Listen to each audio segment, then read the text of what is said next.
तो जी हाँ दोस्तों, आप लोग को चाहिए तैयार क्योंकि खेसारी यादव अपनी हिट मशीन का इस साल का पहला फुल एल्बम सॉन्ग आप सबके बीच रिलीज होने जा रहा है, जिस गाने का बोल है ड्राइवर अभी नया बा। और आज की वीडियो में हम बताएंगे इस गाने के बारे में, तो कब तक आएगा, कब तक रिलीज होगा, तो पूरी जानकारी देंगे।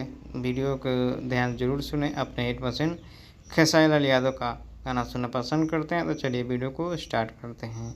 तो जी हाँ दोस्तों, आपसे बता दें कि अभी थोड़ी देर पहले अन्नपूर्णा फिल्म्स की तरफ से खेसारी लाल यादव का गाना का पोस्ट आउट किया गया है और ड्राइवर अभी नया बा। और जिस सॉन्ग है ये सॉन्ग बोलबम सॉन्ग होने वाला है और खुशी कक्कड़ जी अपने दबंग स्टार संग मिल करके गाना गाए हैं, जिस गाने में अपने हिट मशीन खेसारी लाल यादव और सुनीता जी दिखाई देंगे। जी हाँ दोस्तों, रिलीज डेट अभी कंफर्म नहीं हुआ है और बाकी अन्नपूर्णा फिल्म की तरफ से पोस्टर को रिलीज कर दिया गया है।